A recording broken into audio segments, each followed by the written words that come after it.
இந்த பாரு இவ்வளோ பெரிய சம்பவம் நடந்திருக்கு, ஆயுத பூஜை கொண்டாடிட்டு இருக்கிறான் அப்படின்னு உங்களை மேலே விமர்சனம் வைக்கிற அளவுக்கு அதை கொண்டு வர்றாங்கல்ல, டார்கெட் பண்ணுறாங்களா? ஆமாம், இது டார்கெட் தானே.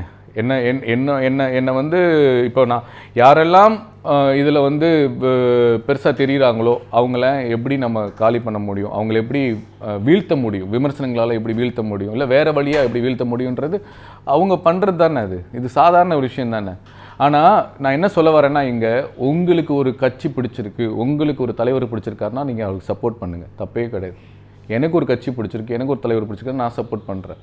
நம்ம கருத்தியல் ரீதியாக மோதுவோம். தேவையில்லாத பொய்யான விமர்சனங்களை வச்சு எங்களை வீழ்த்துறதுக்கோ இல்லை அடுத்தவங்களை அநாகரிகமாக பேசுகிறதோ வந்து அரசியலே கிடையாது. அப்படிப்பட்ட விமர்சனங்களுக்கு பதில் சொல்ல வேண்டாம்னு சொல்லி எங்கள் தலைவர் விஜய் சொல்லியிருக்காரு.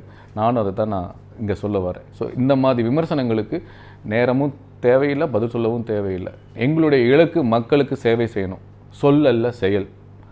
இது வரைக்கும் நீங்கள் எங்களுக்கு பதவி கொடுக்கலையே, இது வரைக்கும் நீங்களை தேர்ந்தெடுக்கலையே, இப்பயே நீங்கள் இவ்வளோ கேள்வி கேட்குறீங்களே, வர்றதுக்கு முன்னாடி எவ்வளோ கேள்வி கேட்குறீங்க, வந்தவங்க ஆட்சி செஞ்சவங்கலாம் வந்து கேள்வி கேட்க மாட்டேங்கிறீங்க. நேற்று ஒரு நாள் பெஞ்ச மழைக்கே இவ்வளோ தண்ணி வருது, வீட்டுக்குள்ளே தண்ணி வருது. யார் ஆட்சிக்கு வந்தாலும் அது நடக்குது. அப்போ நாளைக்கு நாங்கள் ஆட்சிக்கு வந்தோன்னே உடனே எல்லாம் சரியாயிட முடியுமா? முடியாது, ஸ்லோவாக தான் பண்ண முடியும். இதை தான் எங்கள் அண்ணனும் சொல்கிறாரு. எது இயல்போ எது யதார்த்தமோ அதை பண்ண முடியும்.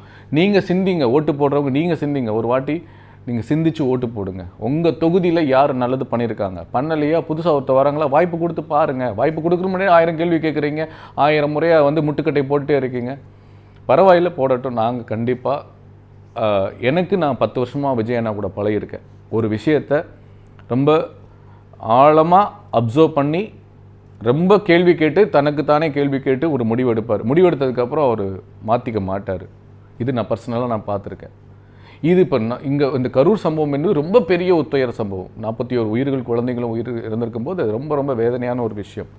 அதை கடந்து வர்றதுக்கு ஒரு அவங்களுக்கும் ஒரு இது இருக்குது, இவருக்கும் ஒரு நேரம், ஒரு ப்ரீத்திங் ஸ்பேஸ் தேவைப்படுது. அது நீங்கள் எப்படி வேணாலும் விமர்சனிக்கலாம். அதனால் தீர்வு வரும்பொழுது நீதிபதி அவர்கள் அதுக்கான தீர்ப்பு கொடுக்கும்போது அது ஆறுதலாக இருக்கும். கண்டிப்பாக அந்த 43 குடும்பத்துக்கு மட்டும் இல்லை, 41 குடும்பத்துக்கு மட்டும் இல்லை, தமிழ்நாட்டில் இருக்க எல்லா குடும்பத்துக்குமே கண்டிப்பாக ஒரு நேர்மையான தலைவராக இருப்பாருன்றதை நான் உறுதி சொல்கிறேன்.